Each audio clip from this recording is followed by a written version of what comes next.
41-ാമത്തെ വചനം എന്താ അറിയോ? വജഅൽനാഹും അഇമ്മത്തൻ യദൂന ഇലന്നാർ. വായിച്ചിട്ടില്ലേ? നരകത്തിലേക്ക് ക്ഷണിക്കുന്ന നേതാക്കന്മാരാക്കിയിരിക്കുന്നു അവരെ. വല്ലാത്തൊരു പ്രയോഗ. നരകത്തിലെ വയാ ഖൗമി മാലി യദൂകും ഇലൻ നജാത്ത് വതദൂനനി ഇലന്നാർ. അതും 40-ാം അധ്യായം സൂറത്ത് ഖാഫിറിലെ 41-ാമത്തെ വചനം. സ്വർഗത്തിൽ ഞാൻ നിങ്ങളെ സ്വർഗത്തിലേക്ക് നജാത്തിലേക്ക് നയിക്കുന്നു.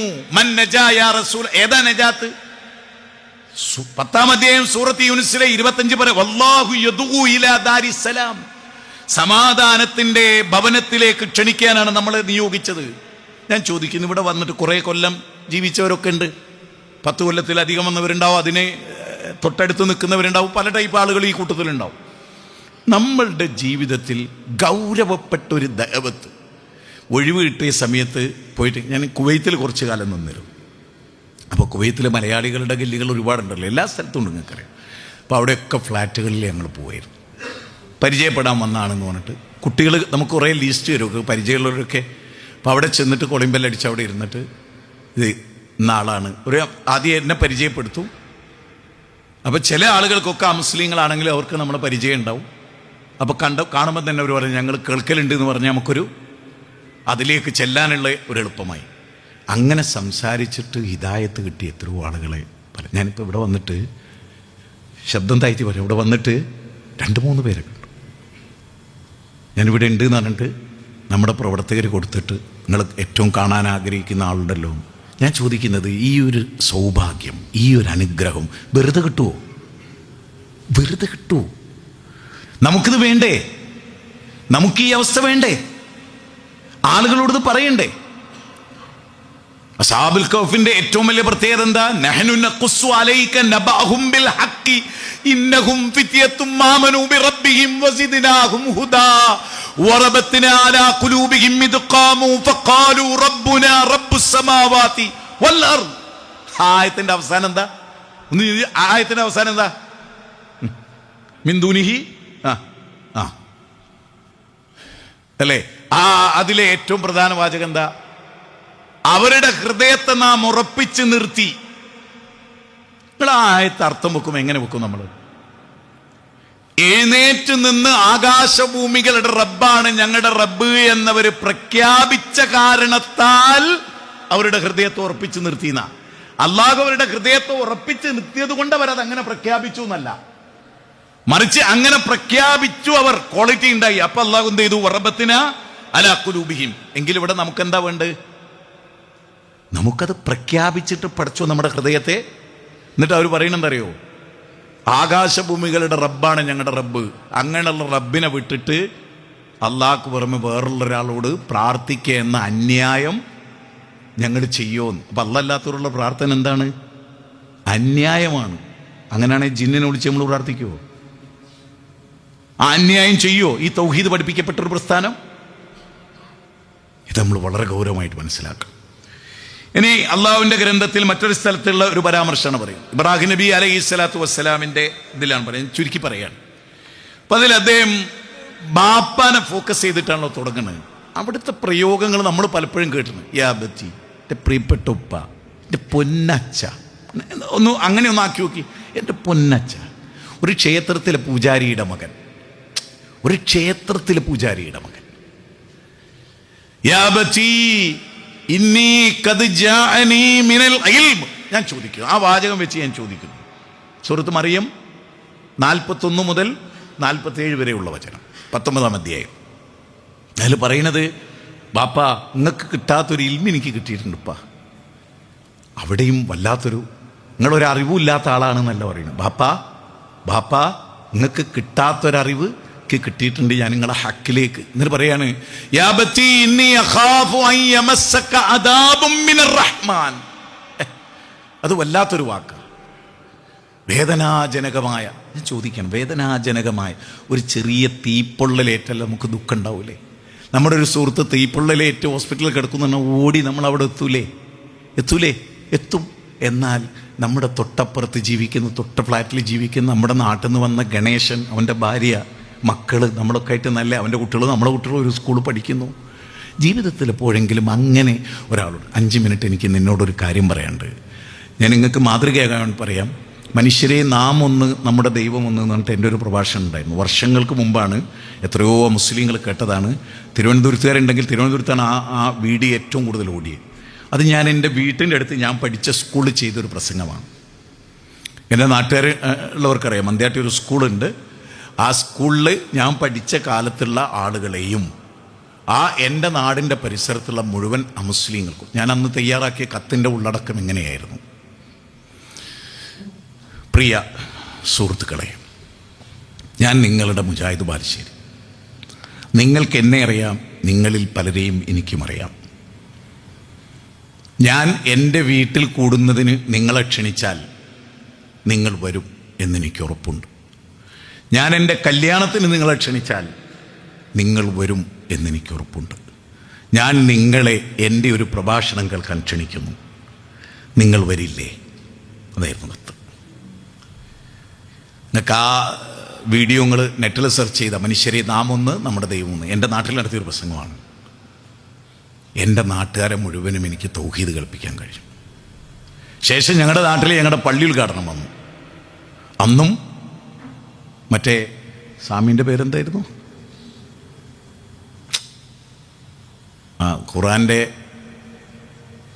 ഖുറാനുമായി ബന്ധപ്പെട്ട ബുക്ക് എഴുതി IPH പ്രസിദ്ധീകരിച്ചേ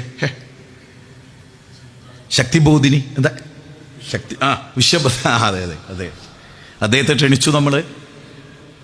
അപ്പോൾ നമുക്ക് രണ്ടാം ഘട്ടവും ഒരു ഘട്ടം ചെയ്തിട്ട് അവിടെ ഫുൾ സ്റ്റോപ്പ് ചെയ്യല്ല, രണ്ടാം ഘട്ടവും മൂന്നാം ഘട്ടവും ഒക്കെ ചെയ്തു. നമ്മുടെ നാട്ടിലുള്ള ഏതെങ്കിലും ഒരാൾ ഞങ്ങൾക്ക് ഈ സന്ദേശം കിട്ടിയിട്ടില്ല എന്ന് പറയില്ല. ഇപ്പം എൻ്റെ വീടിൻ്റെ തൊട്ടടുത്ത് അജീഷ് എന്ന് പറഞ്ഞൊരു പയ്യുണ്ട്. ക്യാൻസർ രോഗമാണ്, അവന് ഫണ്ട് പിരിച്ചുകൊണ്ട്. അപ്പം സിറാജുമായിട്ട് ഞാൻ അവനൊരു ചെറിയ ഫണ്ട് കൊടുക്കണമല്ലോ മോനെ എന്ന് ചർച്ച ചെയ്ത് പറഞ്ഞ് എനിക്ക് നല്ലൊരു ആശ്വാസമുള്ളത്, ഞാൻ കംപ്ലീറ്റ് ഇസ്ലാം സിറാജിൻ്റെ ഏറ്റവും വലിയ കൂട്ടുകാരനാണ്, സിറാജിൻ്റെ പ്രായവുമാണ്. അപ്പം സിറാജ് പറഞ്ഞു, കാക്ക ഞാൻ തുടക്കം മുതൽ ഒടുക്കം വരെ ഓനായിട്ട് ദീന് സംസാരിച്ചാണ്. ആ ഒരു സമാധാനം എനിക്കുണ്ട്, 10 രൂപ കൊടുക്കാൻ കഴിഞ്ഞിട്ടില്ലെങ്കിലും. അപ്പോൾ ഞങ്ങൾ ജീവിച്ച ചുറ്റുവട്ടത്ത് ഒട്ടുമിക്ക ആളുകളുടെ വീട്ടിലും കയറി ഈ കാര്യം പറയാൻ ഒരു പ്രചോദനം, അതല്ലേ നമുക്ക് ശരിക്കും. അബൂദർ അൽ ഗഫാരിയുടെ ചരിത്രം ഞാൻ റാഷിദ് സെന്ററിൽ പറഞ്ഞു, കേട്ട ആളുകളുണ്ടാവും, കേൾക്കാത്ത ആളുകളുണ്ടാവും. അള്ളാഹുവിൻ്റെ റസൂല് നിന്റെ നാട്ടിൽ പോയി ഇത് പറഞ്ഞോ? ആ നാട്ടിൽ സ്വന്തം അനുജനോട് പറയുന്നു, അനുജന് മാറ്റം ഉണ്ടാകുന്നു. ഉമ്മാനോട് പറയുന്നു, ഉമ്മ മാറുന്നു. 3 പേര് ഓരോ വീട്ടിൽ കയറി ഇറങ്ങുന്നു. എല്ലാവരും ആ ഗോത്രത്തിലെ മുഴുവൻ ആളുകളും കുറഞ്ഞ കാലം കൊണ്ട് ഇസ്ലാമാവുകയാണ്. ഇവിടെ ഒരു വ്യക്തിയാണ് പ്രവർത്തിക്കുന്നത്, ആ വ്യക്തിയിലൂടെയാണ് ആ നാട് മാറുന്നത്. മദീനയിലേക്ക് ഈ ജനതയും കൂട്ടി അബൂദർ അൽ ഗഫാരി വരികയാണ്. ആ ജനതയെ കണ്ടപ്പോൾ ആഹ്ലാദഭരിതനായി നബി അവരെ സ്വീകരിക്കുന്നു. എന്നിട്ട് അബൂദർ അൽ ഗഫാരിയുടെ ഷോൾഡറിൽ കൈവച്ചുകൊണ്ട് പറയുന്ന ഒരു വാക്കുണ്ട്: അബൂദർ, ആകാശത്തിന്റെ ചുവട്ടിലെ ഏറ്റവും വലിയ ജിഹാദാണ് നീ ചെയ്തത്. വജാഹിദുഹും ബിഹി ജിഹാദൻ കബീറ, വജാഹിദുഹും ബിഹി, ഈ ഖുർആൻ കൊണ്ടുള്ള ജിഹാദ്. ഞാൻ എൻ്റെ അടുത്ത് മരിച്ചുപോയി സന്തോഷ്, കോവിഡ് വന്നപ്പോൾ കോവിഡ് ബാധിച്ച് മരിച്ചു. എൻ്റെ നല്ല സുഹൃത്തായിരുന്നു, ദുബായിലുണ്ടായിരുന്നു, ഖത്തറിലുണ്ടായിരുന്നു, ഹെവി ലൈസൻസൊക്കെ ഉണ്ടായിരുന്ന ഒരാളാണ്, ചെറുപ്പക്കാരനാണ്, കമ്മ്യൂണിസ്റ്റുകാരനാണ്, ദൈവനിഷേധിയാണ്, എൻ്റെ നല്ലൊരു സുഹൃത്താണ്. അപ്പോൾ എൻ്റെ വീട്ടിൽ അദ്ദേഹം വന്നിട്ട് പറഞ്ഞു, ഇപ്പം ജോലിയില്ല, എനിക്ക് ഗൾഫിലേക്കൊരു വിസ നിങ്ങൾ വിചാരിച്ചാലും നടക്കുമല്ലോ എന്ന് പറഞ്ഞു വന്ന്. അങ്ങനെ ഞാൻ അദ്ദേഹത്തെ ഇരുത്തി, ഞാൻ പറഞ്ഞു അതൊക്കെ നമുക്ക് ചെയ്യാം, അതൊരു ഭൗതിക കാര്യമല്ലേ, ഖുർആൻ വായിച്ചിട്ടുണ്ടോ സന്തോഷ്? അപ്പം അദ്ദേഹം പറഞ്ഞില്ല, കണ്ടിട്ട് പോലുമില്ല ജീവിതത്തിൽ. ഞാൻ ഒരു ഭാഗം വായിച്ചു തരട്ടെ എന്ന് ചോദിച്ചു. അതിനെന്താ, കേൾക്കുന്നുണ്ട്, എന്താ പ്രശ്നം? സ്വീകരിക്കണോ വേണ്ടേ എന്നുള്ളത് നമ്മുടെ മനസ്സല്ലേ തീരുമാനിക്കുന്നത്. അങ്ങനെ അദ്ദേഹം, ഞാൻ സൂറത്ത് ഇസ്രായിൽ നിന്ന് 23-24 വചനം, വഖദാ റബ്ബുക അല്ലാ തഅബ്ദു ഇല്ലാ ഇയ്യാ. കാരണം സന്തോഷ് ഭയങ്കരമായിട്ട് അച്ഛനെയും അമ്മനെയും റെസ്പെക്ട് ചെയ്യുന്ന ആളാണ്, വളരെ സ്നേഹിക്കുന്ന ആളാണ്. അപ്പം എനിക്ക് പെട്ടെന്ന് തോന്നി ആ 2 ഖുർആനിക വചനം ഓതി കൊടുക്കണമെന്ന്. അപ്പം ഞാനിങ്ങനെ ഖുർആനിലേക്ക് നോക്കി, അത് ഓതി അർത്ഥം പറഞ്ഞ് സന്തോഷിൻ്റെ മുഖത്തേക്ക് നോക്കുമ്പോൾ കണ്ണുനീര് ചാലിട്ടൊഴുകുകയാണ്. അള്ളാഹുവിൻ്റെ ഗ്രന്ഥത്തിലെ ഈ വചനം കേട്ടിട്ട് കണ്ണുനീര് ചാലിട്ടൊഴുകുകയാണ്, കരയാണ്. എത്രയോ സമയം സന്തോഷി കരഞ്ഞു. ഞാൻ പറഞ്ഞു, ഇതാണ് വിശുദ്ധ ഖുർആൻ്റെ വശ്യത. ഈ ഖുർആൻ ഒന്ന് വായിക്കണ്ടേ? എന്നിട്ടൊരു കോപ്പി നമ്മുടെ ആ ചെറിയ മുണ്ടത്തിൻ്റെ ചോന്നേട്ടുള്ള ചെറിയ സന്തോഷം മരിച്ചുപോയി. ചർച്ച ചെയ്യുമായിരുന്നു, നിരീശ്വരവാദിയായിരുന്നു. എന്നാലും അതൊരു വല്ലാത്ത അനുഭൂതിയാണ്. ആ അനുഭൂതി ട്രെയിനിലൊക്കെ എത്രയോ അനുഭവിച്ചിട്ടുണ്ട്. നമ്മൾ ഓരോരുത്തരും നമ്മുടെ ചുറ്റുവട്ടത്ത് ജീവിക്കുന്ന മനുഷ്യർക്ക് വേണ്ടിയാണല്ലോ ഉഖ്രിജത്തിൽ ഇന്നാസ്. നിങ്ങൾ നോക്ക്, സൂറത്ത് അൻആമിലെ 122 വചനം. ആ വചനത്തിൽ അല്ലാഹു പറയാ, അമ്മൻ അവിടെ പറയാണ്, നോക്കൂ, അവമൻകാന മൈത്തൻ തുടങ്ങുന്നത് അങ്ങനെയാണ്. നോക്കൂ, അവിടെ പറയണെന്ന് വെച്ചാൽ ഒരു പ്രകാശം കിട്ടി, ദീനാകുന്ന ഒരു പ്രകാശം കിട്ടി. ആ പ്രകാശവുമായി എംഷി ബിഹി ഫിന്നാസ്, ജനങ്ങൾക്കിടയിൽ നടക്കുക ആ പ്രകാശവുമായിട്ട്. അങ്ങനെ പ്രകാശം കിട്ടിയിട്ട് പ്രകാശം പരത്തി കൊടുക്കുന്ന ഒരാളും ദെൻ ആ പ്രകാശം കിട്ടിയിട്ട് വീട്ടിലിരിക്കുന്ന ആളും ഒരേപോലെ ആകുമോ? ഇതൊക്കെ കിട്ടി. നമ്മൾ ഈ പ്രകാശം പരത്തി കൊടുക്കുക, മറ്റുള്ളവർക്ക് എത്തിച്ചു കൊടുക്കുക.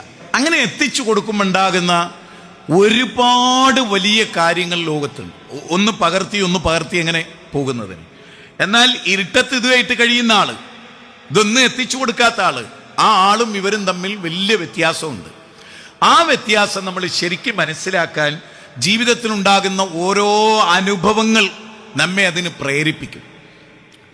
വൈറ്റിലയുടെ തൊട്ടടുത്ത്, ഞാൻ ഉദ്ദേശിച്ച സംഭവം അല്ല കേട്ടോ പറയുന്നു, രണ്ടാമത്തൊരു സംഭവം അറിയുന്നു. വൈറ്റിലിൻ്റെ തൊട്ടടുത്തൊരു ക്ഷേത്രം കാണാം, നമ്മുടെ സെൽഫി പള്ളിയുടെ തൊട്ടടുത്തൊരു ക്ഷേത്രം. ആ ക്ഷേത്രത്തിൽ ഒരു യുവാവായ ഒരു പൂജാരി ഉണ്ട്. ഞാൻ ചായ കുടിച്ച് വരുന്ന സുബൈർ പിടിയേക്കലുണ്ട്, ഷെരീഫ് മേലേതിലുണ്ട്, ചിലപ്പോൾ അക്ബർക്ക് ഉണ്ടാവും, ഞങ്ങളെല്ലാവരും കൂടി, വേറെയും നമ്മുടെ കുറേ ആളുകൾ, ഷമീർ മദീനി ഉണ്ടാവും. ഞങ്ങളൊക്കെ നേരെ നടന്നു വരുന്ന സമയത്ത് കാണുന്ന ഒരാളാണ്. അപ്പോൾ എനിക്ക് അദ്ദേഹത്തോട് സംസാരിക്കണം എന്നുള്ള വളരെ ഉത്കടമായ ഒരാഗ്രഹം. അപ്പം ഞാൻ ഇവരൊന്നും ഇല്ലാത്ത സമയം നോക്കിയിട്ട് ഇയാളായിട്ട് സംസാരിച്ചുകൊണ്ടിരിക്കും. സ്വകാര്യമാണ്, അൽഹംദുലില്ലാ അത് വിജയിച്ചു, അത്രേ ഞാൻ പറയുള്ളൂ. നമ്മൾ ഈ കരുനാഗപ്പള്ളി, കോഴിക്കോട് കരുനാഗപ്പള്ളി അമ്മയുടെ സ്ഥലമുണ്ടല്ലോ, വിളിക്കാവും. അപ്പം അവിടെ ശ്രീ കുറുമ്പ ഭഗവതി ക്ഷേത്രമാണോ, ആ പഴയ സിനിമാ നടൻ്റെ കൂടെ പങ്കെടുത്ത് നിങ്ങൾ ആ പ്രോഗ്രാം കണ്ടിട്ടുണ്ടാവും. എന്ത് തമ്പിയാണ്, കൊമ്പം മീശൊക്കെ ആയിട്ടുള്ള ഒരാൾ? അയ്യ, അതെ, അതല്ല എഴുത്തമ്പിയല്ല, അയാളൊരു സംവിധായകനൊക്കെ അല്ലേ. ഒരു പട്ടാളക്കാരനായിരുന്നു അയാൾ സിനിമയിൽ വരുന്നതിന് മുമ്പ്. പഴയ കാലത്ത് നസീറിൻ്റെ കൂടെ, ജയൻ്റെ കൂടെയൊക്കെ അഭിനയിച്ചിരുന്ന ആളാണ്. അയാൾ ഇപ്പോഴും ജീവിച്ചിരിപ്പുണ്ട്. മധുവിൻ്റെയൊക്കെ പ്രായമായിട്ടുണ്ടാവും അയാൾ, ഞാൻ പറയാം ഓർമ്മ വന്നാൽ. അപ്പം അദ്ദേഹം ആ വേദിയിലുണ്ട്. അപ്പം അദ്ദേഹം ഉദ്ഘാടകൻ, അത് കഴിഞ്ഞാൽ അദ്ദേഹം പോകും. അപ്പം ഞാൻ പറഞ്ഞു, നിങ്ങൾ എൻ്റെ പ്രസംഗം കേൾക്കാൻ നിങ്ങൾക്ക് തിരക്ക് കാരണം കഴിയില്ല, ഞാൻ വേറൊരു ക്ഷേത്രത്തിൽ ചെയ്ത പ്രസംഗമാണ്, ഇതൊന്ന് കേൾക്കണം കേട്ടോ, എൻ്റെ നമ്പറും ഉണ്ട്, കേട്ടിട്ട് അനുകൂലമാണെങ്കിലും പ്രതികൂലമാണെങ്കിലും അഭിപ്രായം പറയണം. അദ്ദേഹം കേട്ടു, അദ്ദേഹം എന്നെ വിളിച്ചു. അദ്ദേഹം പറഞ്ഞു, ഇങ്ങനെ കാര്യങ്ങൾ ഉണ്ട് അല്ലേ, ഈ വേദങ്ങളിലെല്ലാം ഏകദൈവവിശ്വാസം ഉണ്ടല്ലേ? അവിടെ ചോദിച്ചു. നമുക്ക് പലപ്പോഴും സംഭവിക്കുന്ന ഒരു ദുരന്തവും കൂടെ ഞാൻ പറയാം. ഫോളോ അപ്പ് നിന്നു പോകും. 1-2 തവണ ആയാൽ ആ ഫോളോ അപ്പ് നിന്നു പോകും. ഫോളോ അപ്പ് നല്ലോണം ഉണ്ടെങ്കിൽ മാഷാ അല്ലാഹ് വലിയ വിജയമാണ് ഉണ്ടാവുക. വലിയ വിജയം എന്ന് പറഞ്ഞാൽ വലിയ വിജയം. ഞാൻ ഇവിടെ നിങ്ങൾ ഓർക്കുണ്ടറിയില്ല, UAE വന്നപ്പോൾ നമ്മളൊരു പ്രോഗ്രാം 7 കൊല്ലങ്ങൾക്ക് മുമ്പ് കണ്ടാണ്. ആ പ്രോഗ്രാമിൽ ഒരു രാകേഷ്, അങ്ങനെ ഒരു പയ്യനൊരു ചോദ്യം ചോദിച്ചു. ആ ചോദ്യത്തിന് ഒരു 20 മിനിറ്റുള്ള ഉത്തരമാണ്. മാഷാ അല്ലാഹ് കുട്ടി ഇന്ന് ഇസ്ലാമാണ്.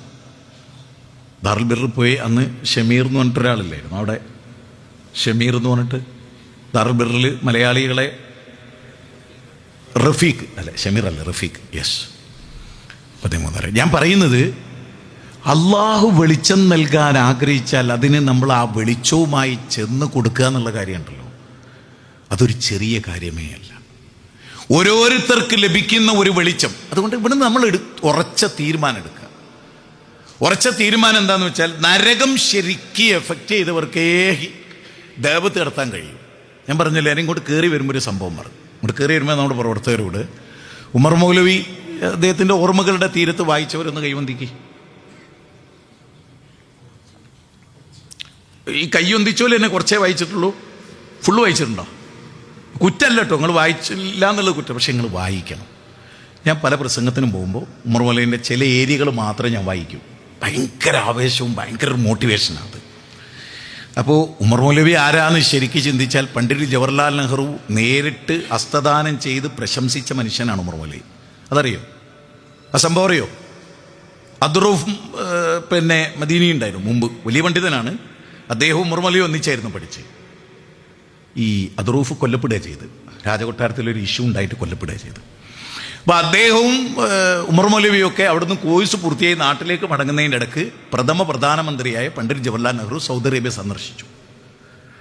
സന്ദർശിച്ചിട്ട് അദ്ദേഹത്തിൻ്റെ ഒരു പ്രോഗ്രാമിൽ, ഇവരൊക്കെ ഇരിക്കുന്ന ഒരു പ്രോഗ്രാമിൽ അദ്ദേഹത്തിന് പങ്കെടുക്കാൻ കഴിഞ്ഞു. അപ്പോൾ ഉമർ മൗലവി സദസ്സിലുണ്ട്. ഉമർ മൗലവി വളരെ യങ്ങാണ്, ആ കാലത്താണ്. അപ്പോൾ അദ്ദേഹം ചോദിക്കുകയാണ്, ഇതിൽ മലയാളികളായ 2 ആളുകളുണ്ടെന്ന് പറഞ്ഞാൽ എനിക്ക് അഭിമാനമുണ്ട്.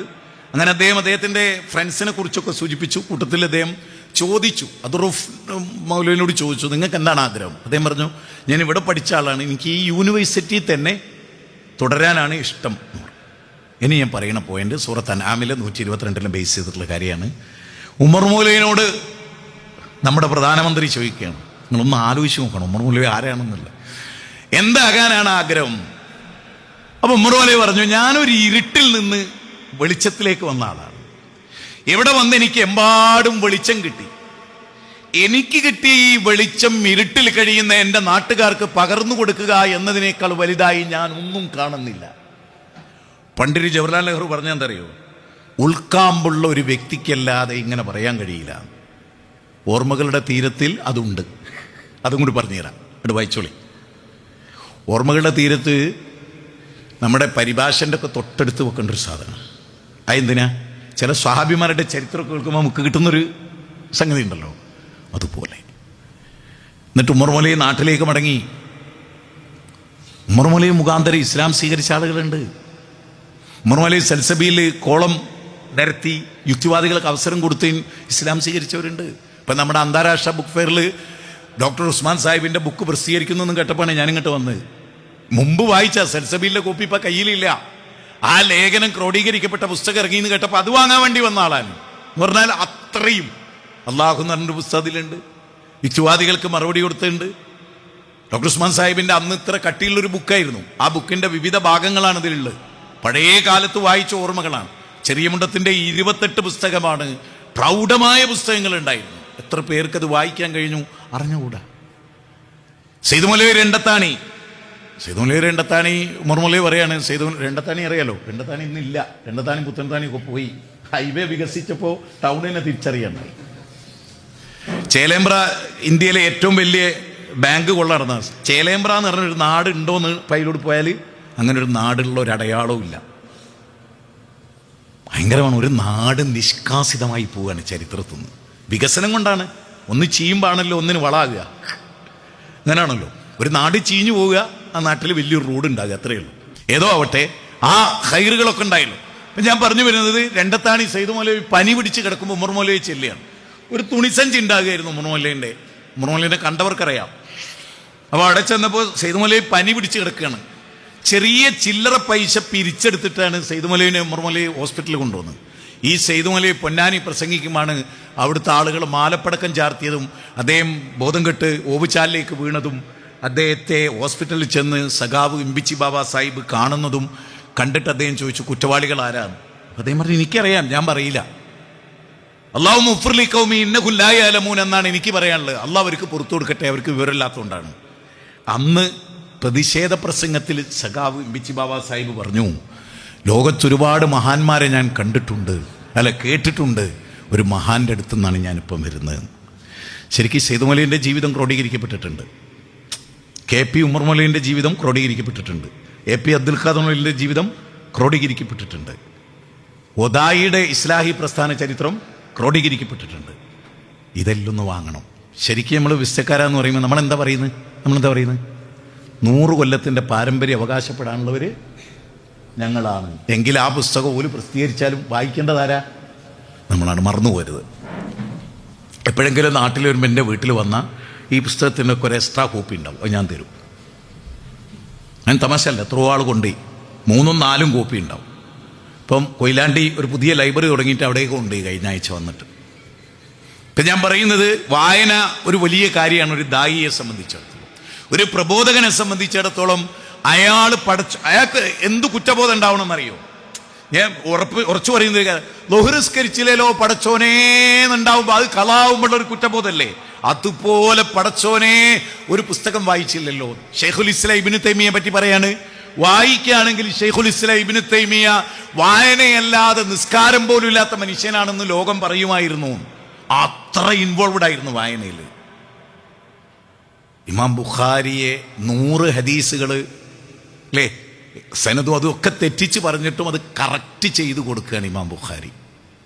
നേരത്തെ പറഞ്ഞല്ലോ, ബുഖാരിയെ പറ്റി പറയുമ്പോഴേക്ക് റഷ്യ വരണം, ബുഖാറ വരണം, ചരിത്രം നല്ല കാര്യമാണ്, ഒക്കെ നടന്നാൽ വലിയ കാര്യമാണ്.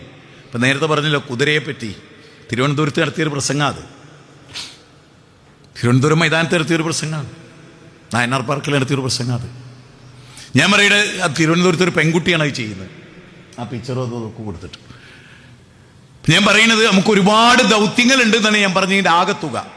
വിശുദ്ധ ഖുർആൻ നമ്മളോട് പ്രവാചകന്മാരുടെ പ്രബോധനം പറയുന്നിടത്ത് പറയുന്ന ഏറ്റവും കാതലായ കാര്യങ്ങളിലൊന്ന്, നിങ്ങൾ ഈ ദൗത്യം ചെയ്യുന്നില്ല എങ്കിൽ നിങ്ങൾ വിചാരിച്ചോ അല്ലാഹു തോൽക്കുന്നില്ല. മൻ യർതദ്ദ മിൻകും അൻ ദീനിഹി ഫസൗഫ യഅതില്ലാഹു ബിഖൗമിൻ, അല്ലാഹു വേറെയുള്ളവരെ കൊണ്ടുവരും. ഞാൻ ഇവിടെ ഇരുന്നുകൊണ്ട് പറഞ്ഞൊരു കാര്യമാണ്, നിങ്ങളൊക്കെ ഇങ്ങോട്ട് പോന്നോന്ന് ചോദിച്ചല്ലോ നേരത്തെ വരുമ്പോൾ. അപ്പോൾ ഞാൻ പറഞ്ഞു എന്ത്, നിങ്ങളൊക്കെ ഇങ്ങോട്ട് വന്നാലും പുതിയ പുതിയ ആളുകൾ അള്ളാഹു അവിടെ തരും, കഴിവുള്ള. ഇപ്പം നിങ്ങൾ നോക്കൂ, വളരെ ചുരുങ്ങിയൊരു കാലം കൊണ്ടാണ് വലിയ വലിയ യുക്തിവാദികളുണ്ട് വാദപ്രതിവാദത്തിന് വിളിക്കുന്നത്. അബ്ദുള്ള വാസില്ല ഇന്നത്തെ സോഷ്യൽ മീഡിയയിൽ ഇതാണ്. അപ്പോൾ നമ്മുടെ കുട്ടികളൊക്കെ നല്ല കഴിവുള്ളവരാണ്. അല്ലാഹി ഞാൻ നിങ്ങളോട് പറയുന്നൊരു കാര്യം, ഞാനൊക്കെ വളരുന്ന കാലത്ത് പ്രോത്സാഹിപ്പിക്കില്ലായിരുന്നു പലരും. എങ്ങനെയുണ്ട് ഞെരിച്ചു കൊല്ലാൻ നോക്കിയാണ് പലരും. പിന്നീട് മോചനം കിട്ടിയപ്പോഴാണ് നമ്മൾ വളർത്തുന്നുണ്ട്, കഴുത്തറക്കുന്നില്ല. വളർത്തൽ വളരെ പ്രധാനമാണ്. ഞാൻ നമ്മുടെ ഈ കുട്ടികളൊക്കെ പ്രസംഗിച്ച് അപ്പം വിളിക്കും, എല്ലാ പരിപാടിയും നമ്മൾ നടന്നു കഴിഞ്ഞാൽ വിളിക്കും, എന്നിട്ട് പറയും അത് നന്നായി, ഇത് നന്നായി, നല്ലൊരു പോയിൻ്റാണ്, അങ്ങനെയാണ് അത് പറയുന്നത്. അപ്പോൾ ആ കുട്ടികൾക്ക് കിട്ടുന്ന ഒരു ആവേശത്രേ അറിയോ, വളർച്ച. നമ്മൾ ഇവിടെ ഇരിക്കുന്ന ഓരോരുത്തരിലും ഒരാൾ ഇവിടെ വന്നിട്ട് പറഞ്ഞല്ലോ എന്ത്, ഞാൻ പിന്നെ പുതിയ ആളാണെന്ന് പറഞ്ഞല്ലോ, പുതിയ ആളാണ്, ആ ഗ്രൂപ്പിലെ പുതിയ ആളാണ് ഞാൻ ഇന്ന് അല്ലെ. ഇവിടെ ഒരാൾ വന്നിട്ട് പറഞ്ഞു, നിങ്ങൾ കിട്ടില്ലേ, ആ പുതിയ ആൾ മനോഹരമായി സംസാരിച്ചില്ലേ പഴയ ആളെ പോലെ. അപ്പം നമുക്ക് കഴിവുണ്ട്. നമ്മുടെ കഴിവ് ശരിക്കും എന്താകണം, പടച്ചോൻ്റെ ദീനിന് വേണ്ടി ഫുൾ ടൈം ഒഴിഞ്ഞു വെക്കുന്നൊരവസ്ഥ നമുക്കുണ്ടാവണം. അല്ലെങ്കിൽ അള്ളാഹു നമുക്ക് നൽകിയ അനുഗ്രഹങ്ങളെക്കുറിച്ചൊക്കെ ചോദിക്കും. ഈ ദൈവത്തുമായി ബന്ധപ്പെട്ട് യുവാക്കളോട് എനിക്ക് പറയാനുള്ള മറ്റൊരു കാര്യം എന്താണെന്ന് വെച്ചാൽ, മിസ്ബർ റളിയല്ലാഹു അൻഹു അതൊരു വലിയൊരു ചരിത്രമല്ലേ ശരിക്കും. ധനാഢ്യനായി, സുഖലോലുപനായി, വായിൽ വെള്ളിക്കരണ്ടും വെച്ച് ജനിച്ച്, അദ്ദേഹം സുഗന്ധം പൂശിയാൽ എത്രയോ ദൂരേക്ക് കാറ്റ് ആ സുഗന്ധം കൊണ്ടുപോകുമായിരുന്നു. അദ്ദേഹത്തിന് വേണ്ടി മാത്രം അറേബ്യയിൽ സുഗന്ധം നിർമ്മിച്ചിരുന്നു എന്ന് കേൾക്കുമ്പോൾ എന്തായിരിക്കും അദ്ദേഹത്തിൻ്റെ അവസ്ഥ? ആ മനുഷ്യൻ ഇസ്ലാമിൽ വന്നതിന് ശേഷം നിങ്ങൾക്കറിയാലോ മരണമൊക്കെ. അബൂദർ ഗഫാരി വിവരിക്കുന്ന ഒരു രംഗമുണ്ട്. എന്താന്ന് വെച്ചാൽ, ഉഹുദ് യുദ്ധത്തിൽ അദ്ദേഹം മുഖം കമിഴ്ന്ന് കിടക്കുകയാണ്, ഒരു നല്ല യുവാവാണല്ലോ. അപ്പൊ അദ്ദേഹത്തെ വാരിയെടുത്ത് റസൂലുള്ള 2 കൈത്തണ്ടയിൽ വെച്ച് റസൂലുള്ള കുട്ടികളെപ്പോലെ കരഞ്ഞു. ജീവിതത്തിന്റെ 2 അറ്റത്തിലും ഈ മുസ്അബിനെ ഞാൻ കണ്ടിട്ടുണ്ട് റസൂൽ പറയാൻ. എന്നിട്ട് റസൂൽ പറയാണ്, നോക്കൂ, മദീനയിലേക്ക് റസൂലുള്ള തെരഞ്ഞെടുത്തു അവിടെ ചെന്നിട്ട് ഇത് പറയാൻ. 72 പേരാണ് അദ്ദേഹത്തിന്റെ ദഅവത്തിലൂടെ. അദ്ദേഹം അവിടെ ചെന്ന് സംസാരിച്ചപ്പോൾ കത്തിയൂരി ഒരു ഗോത്രനായകൻ സഅദ് ബിൻ മുആദ ആ കൂട്ടത്തിൽപ്പെട്ട ഒരാളായിരുന്നു. ഈ സഅദ് ബിൻ മുആദ കത്തിയൂരി മടക്കി വെച്ച മനുഷ്യനാണ്. 30ാമത്തെ വയസ്സിൽ ഇസ്ലാം സ്വീകരിച്ച്, 30 വയസ്സുള്ള എത്ര പേര് ഇതിലുണ്ട്? 30ാമത്തെ വയസ്സിൽ ഇസ്ലാം സ്വീകരിച്ച് 35 കൊല്ലം, 35 വയസ്സ് വരെ 5 കൊല്ലം മാത്രം ഇസ്ലാമിലായി ജീവിച്ച ആളാണ്. അള്ളാഹുവിൻ്റെ അർശ് വരെ കിലുങ്ങിയിരുന്നു. റസൂൽ പറയുന്നുണ്ട്, ഖബറിനൊരു ഇടുക്കമുണ്ട്, മയ്യത്തെത്തിയാൽ ആ ഇടുക്കത്തിൽ നിന്ന് ആർക്കെങ്കിലും, ആ ഞെരുക്കത്തിൽ നിന്ന് ആർക്കെങ്കിലും രക്ഷ അല്ലാഹു കൊടുത്തിരുന്നെങ്കിൽ അത് കൊടുക്കേണ്ടത് സഅദ് ബിൻ മുആദിനാണ്. 5 കൊല്ലത്തെ പ്രവർത്തനം എന്ന് ചിന്തിക്കേണ്ടേ നമ്മൾ. ആ 5 കൊല്ലത്തെ പ്രവർത്തനം എത്ര ഗൗരവപൂർണമായിരുന്നു, അത്രമേൽ സ്വീകരിക്കപ്പെട്ടു അവരൊക്കെ. അതിൻ്റെ അർത്ഥം എന്താണെന്നറിയോ? ഇപ്പം നമ്മൾ ഒരു പ്രത്യേക ആദർശത്തിൻ്റെ ഒരു പ്രത്യേക കൂട്ടായ്മയിലാണ് നമ്മളുള്ളത്.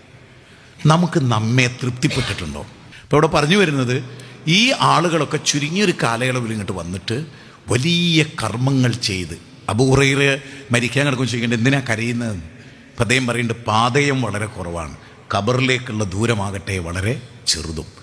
എത്രയോ ദീനിനു വേണ്ടി ജീവിച്ച് ഹദീസ് മനപ്പാടാക്കാൻ വേണ്ടി പട്ടിണി കിടന്നിട്ട് ബോധരഹിതനായി വീണ ആളാണ് അബൂ ഹുറൈറ റളിയല്ലാഹു അൻഹു. അബ്ദുശംസ് എന്നായിരുന്നു പേര്. ഇസ്ലാം സ്വീകരിക്കാനുണ്ടായത്. അദ്ദേഹത്തിൻ്റെ ഉമ്മ ഇസ്ലാം സ്വീകരിക്കാത്തതിൻ്റെ ഒരുപാട് വേദനിച്ച ആളായിരുന്നു. പിന്നീട് ഇസ്ലാം സ്വീകരിച്ചു, വളരെ സന്തോഷിച്ചു. നമുക്കുണ്ടാകണം അത്ര അനുഭവം.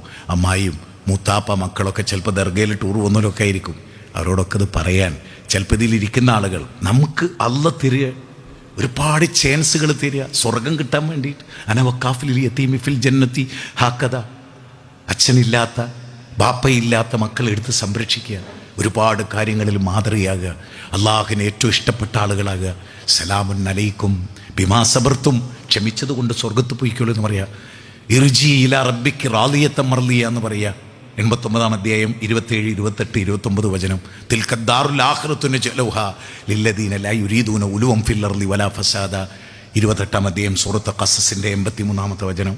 താൻ പോരി വന്നടിക്കാത്ത, അള്ളാഹുവിൻ്റെ വജു ഉദ്ദേശിക്കുന്ന, അള്ളാഹുവിനെ മാത്രം മുൻനിർത്തുന്ന ഇഖ്ലാസുള്ള ഒരു യുവതലമുറയായി നിങ്ങൾ മാറിയാൽ വലിയ വിപ്ലവം നമ്മുടെ നാട്ടിലുണ്ടാക്കാൻ സാധിക്കും. അതിലേക്കുള്ള ചില ചരിത്രങ്ങളാണ് ഞാൻ പറഞ്ഞത്. ഒരാൾ വിചാരിച്ചാൽ വിപ്ലവം ഉണ്ടാകും, അയാളിലൂടെ പരിവർത്തനം ഉണ്ടാകും. ഒരുപാട് ആളുകൾ, അതിനാണ് ഞാൻ അബൂദർ അൽ ഗഫാരിയുടെ മിസ്അബിൻ്റെ വെട്ടയേറ്റിട്ട് കൈ കുടിയിൽ നിന്ന് ഇടത്തേ കൈയിലേക്ക് മാറ്റി പിടിക്കുന്നുണ്ട്, ഇടത്തേ കൈക്ക് വെട്ടയേൽക്കുന്നുണ്ട്, നെഞ്ചോട് ചേർത്ത് പിടിക്കുന്നുണ്ട്. റസൂലുള്ളാഹി സ്വല്ലല്ലാഹി അലൈഹി വസല്ലം മരിച്ചു പോകുന്നു വിചാരിച്ചാൽ അദ്ദേഹം കമന്ന് വീണ് വായിൽ മണൽ വരെ കയറിയിരുന്നു. അങ്ങനെ മരിച്ച അവരെ പറ്റി റസൂൽ പറയുന്നു, അവരൊക്കെ സ്വർഗത്തിലാണ്. അമഹസിബ്തും അന്നമാ ഖലഖ്നാകും അബസ, ഞങ്ങളെ വെറുതെ സൃഷ്ടിച്ചതല്ല എന്നല്ല പറയുന്നുണ്ട്. അതുകൊണ്ട് വെറുതെ സൃഷ്ടിച്ചതല്ല, ലക്ഷ്യബോധമുള്ളവരാണ്. നല്ലൊരു ചിന്ത നമുക്ക് ഈ ക്ലാസ്സിലൂടെ കിട്ടട്ടെ. സ്വയം ഉണരാനും വിളിച്ചാൽ മാത്രം വരിക, ഒരുപാട് തവണ വാട്സപ്പിൽ മെസ്സേജ് അയച്ചാൽ അങ്ങനെയല്ല. ഒരു ചോദിക്കുക അങ്ങോട്ട്, നമുക്ക് ഈ ആഴ്ച എന്ത് പ്രവർത്തനമാണുള്ളത്, ഈ ഗ്രൂപ്പിനൊക്കെ ഒരു ഇതൊക്കെ തുടരുക. ഇതൊക്കെ വാട്സപ്പ് ഗ്രൂപ്പുകൾ ഉണ്ടാകുക, നിരന്തരം ഓർമ്മപ്പെടുത്തിക്കൊണ്ടിരിക്കുക. ആ ഓർമ്മപ്പെടുത്തലിലൂടെ എല്ലാവരും ഒന്ന് ഉണരുക. എന്നിട്ട് എല്ലാവരും മുൻപന്തിയിൽ കാത്തു നിൽക്കേണ്ട ഒരു അവസ്ഥയാണ്. 11:10 തുടങ്ങുന്നതാണ്, 11:10 മുമ്പ് ഇവിടെ എല്ലാവരും എത്തിക്കഴിയണം. അങ്ങനെ ഒരു ഷാർപ്പായ ഒരവസ്ഥ നമുക്ക് ഈ വിഷയത്തിൽ ഉണ്ടാവണം. സർവശക്തനായ റബ്ബ് അനുഗ്രഹിക്കുമാറാകട്ടെ. ربنا تقبل منا إنك أنت السميع العليم وتب علينا إنك أنت التواب الرحيم اللهم يا مقلب القلوب ثبت قلوبنا على دينك ربنا آتنا في الدنيا حسنة وفي الآخرة حسنة وقنا عذاب النار وصلى الله وسلم على نبينا محمد وآله وصحبه أجمعين والحمد لله رب العالمين.